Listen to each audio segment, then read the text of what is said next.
things that I wanted to share with you. According to Pew Research, the net worth of white families in 2013 was $141,000. For black families, it was $11,000, even less than the $19,000 it was in 2007.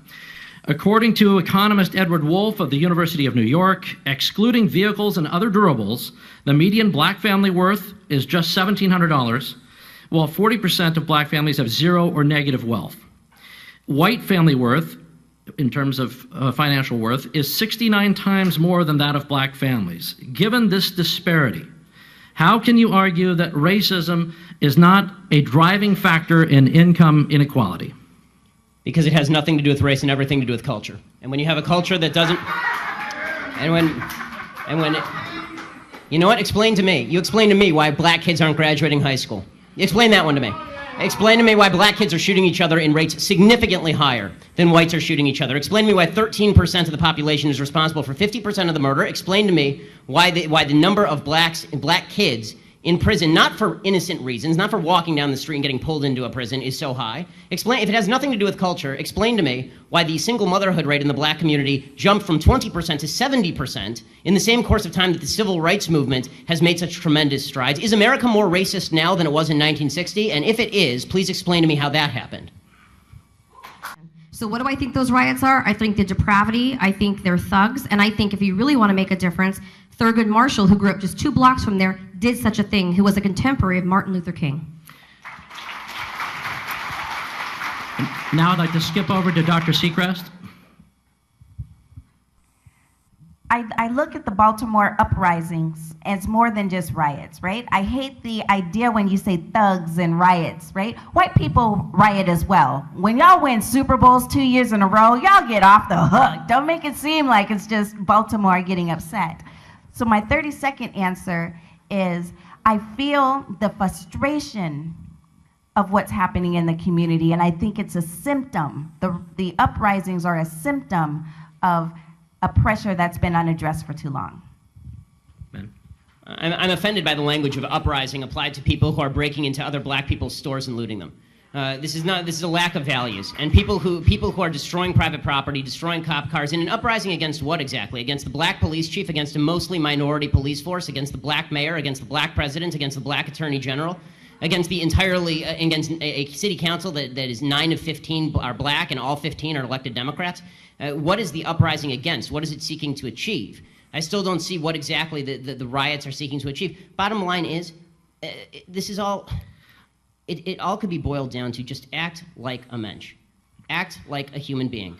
Honestly, it's not useful to riot, it's not useful to break things, it's not useful to throw rocks at people. And the idea that we're supposed to sort of correlate your level of outrage. I'm going to stick to the 30 seconds on this. Yeah, the last sentence. The idea that we're supposed to correlate your level of outrage with a certain level of justification. In other words, the more outraged you are and the more angry you are, the more justified you must be, is absolute nonsense.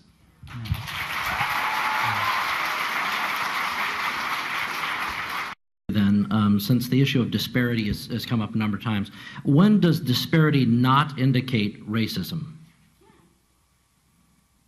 Level of effort. Statistical disparity. For example, overwhelmingly men commit crimes more than women, but we don't say that the Justice Department is sexist. So, is there a line that you draw for yourself, or is there some way that you interpret statistical disparity and you determine that that is not a racial disparity, it's something else?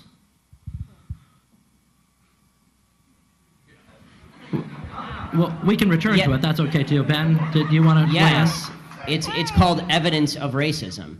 When there is no evidence of racism, it's probably not racism. When there is actual evidence of racism, it's probably racism. And the fact that everybody jumps from there's inequality and therefore there is inequity, just because there's inequality does not mean there was inequity.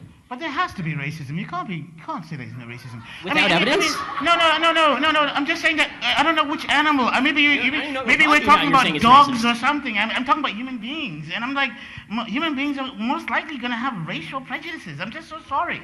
I'm just so sorry. I don't know. I come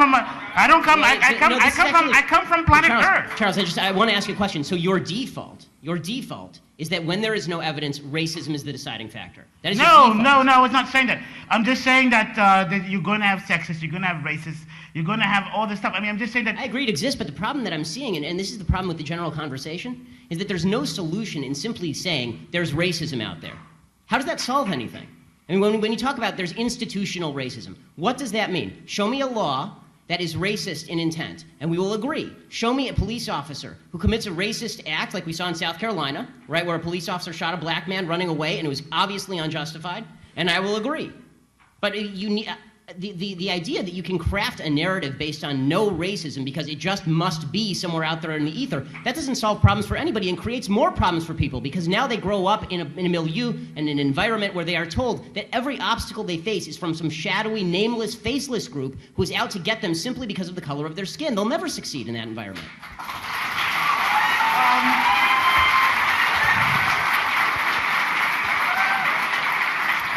You know, the weirdest thing is that actually in the black home, as I experienced it, really, there is no discussion of racism. Racism actually is a discussion that you actually come out and you face in the public because it's a real thing that you have to actually expect. I mean, if you're silly and you're foolish if you don't really think that that's going to be there and encountered in the real world. I'm sorry, this is just a fact of life. But if I'm at home and having dinner with my father or whatever, we don't go, oh my God, this society is so racist as I'm eating my steak, and you know what I mean? Oh goodness gracious, oh I can't bear it, my black skin's causing. I mean, no, we don't talk like that. Actually, we don't talk like that. We talk about, my God, Aunt, what's her name? Oh my God, she's got to take some pills because she's off the register. I mean, it's just like, these are the conversations we have at home. We don't have these kinds of conversations that we're having right now. At least in my childhood, we didn't have them. And I'm watching the people I knew growing up in the black neighborhood, I didn't hear anybody really talking about race when we were at the dinner table. I mean, it just didn't really pop up, unless it was an issue, it was on television, but mostly it was about family and regular life. But I disagree. I have to tell you, even in my culture, there is an underlying racism. And I know that the panel today, and especially with what's going on in America, we're talking about white on black. But I cannot wake up in the morning and not think about, intercultural racism, okay? I'm not Mexican enough. Why? Because I'm articulate and because I have straight hair and I can wear high heels. I don't have a tattoo on my neck. Yes, there is a huge problem with racism no matter if you're light-skinned or dark-skinned. Absolutely, there is intercultural racism. It's absolutely underlying. And why you may not talk about it, your grandmother will have the favorite grandkid. If she's the lightest one with the good hair, that becomes the favorite grandkid in our culture. And that's, unfortunately, even within our own cultures, we tend to look upon, the color of each other's skin and how much education we have. And if my uncle has done time in jail, which, he has, then he becomes more Mexican than I am. What is up with that? I mean, it's sad, but it's true. It's absolutely true. It's like I can't eat spicy picante sauce, so I'm not Mexican enough. It's true, in every culture, whether it's Asian, black, Mexican, there is, while you may not have grown up talking about it over your, tea and toast. I mean, in my family, if you're not a doctor or a lawyer, you're not Jewish enough. You're not Jewish enough. It's true. That part is true. This entire time, I've been trying to think about your initial question about disparities. Are they automatically tied to race? And at first, I think all of us were stumped because we were trying to think of the instances. I do agree that they are separate, that they don't necessarily correlate within itself. There are disparities. NAACP, we are the experts inside of the nation of bringing in the racial lens for all of the work. No, they're not necessarily going hand in hand, or they're not necessarily tied to each other.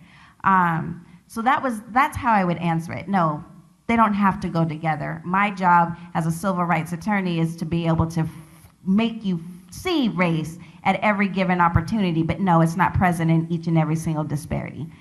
To your second... What are the standards? What are the standards, the difference? I mean, you said that you want people to see race in every single issue. Where it's present. Where it's present. Okay, so for instance, if we're talking... What's your standard as to where it's present? Absolutely. What's my... take something as simple as if we're talking about a disparity, say men and women.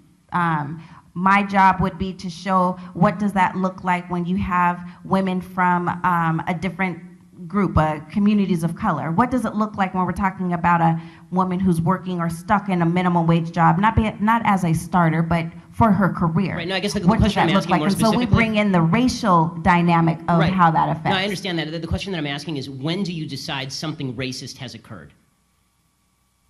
Racist? Yes. When can you decide that an act of racism has occurred? Because if you have just a statistical disparity, has an act of racism automatically occurred? That was David's basic question, I think. Right. There's obviously there might be there will be a disparate impact on different groups of people. That doesn't necessarily mean, I think,